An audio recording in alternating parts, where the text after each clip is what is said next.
Jordan মুসলিম বিশ্বের এক অন্যতম বিশ্বাসঘাতক দেশ।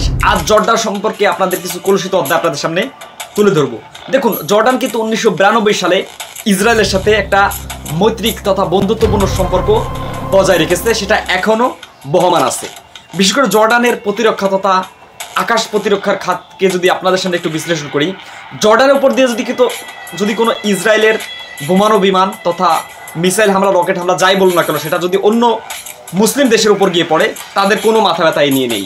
অথচ তাদের উপর দিয়ে যদি ইসরায়েলের উপর কোনো হামলা হয়, সাথে সাথে সেটাকে তারা প্রতিরোধ করে ফেলে, তাদের নিরাপত্তার কথা বলে।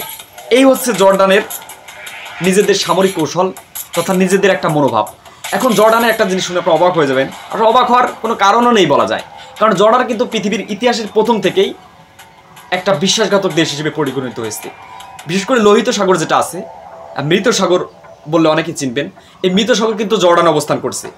পৃথিবীর এক নিকৃষ্ট অধ্যায়, সমকামিতা বা লেসবিয়ান বা এলজিবিটিকিউ যাই বলেন, এটার উৎপত্তি এই ভূখণ্ড থেকেই। কিন্তু সেটাকে আল্লাহ পৃথিবীকে উল্টো করে ফেলে দিয়েছে, যেখান থেকে কিন্তু সেখানে পানির যে নাব্যতা যাতে এতটাই নোনা হয়ে গেছে যে সেখানে প্রত্যেকটা জিনিস ভেসে থাকে, সেটাই এই জর্ডান অবস্থান করছে।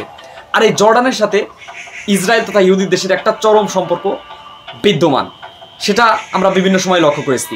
এই জর্ডান কোনোভাবে ফিলিস্তিনে নির্যাতিত মুসলমানদের পক্ষে দাঁড়ায়নি, না দাঁড়িয়েছে তারা ইরানের পক্ষে।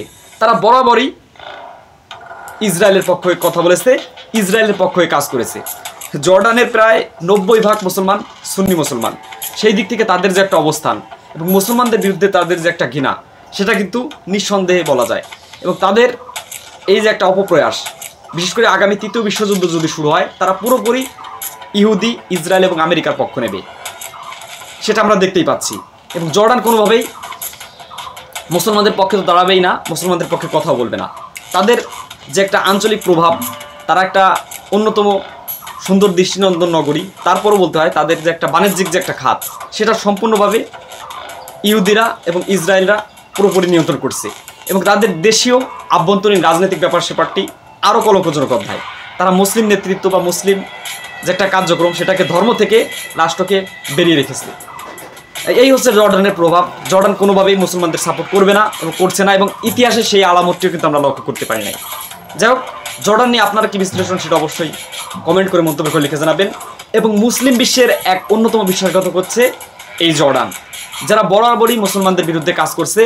এবং ইসরায়েলে কোনো হামলা হলে তাদের হৃদয়ে রক্তক্ষরণ সৃষ্টি হয়, অথচ মুসলমানদের পক্ষে কিছু করলে বা বললে তাদের সেই দিকে দৃষ্টিভ্রম হয় না। যারা সবাই ভালো থাকবেন, সুস্থ থাকবেন। আপনাদের সাথে দেখা হচ্ছে নতুন আরও একটি পর্বে। আসসালামু আলাইকুম।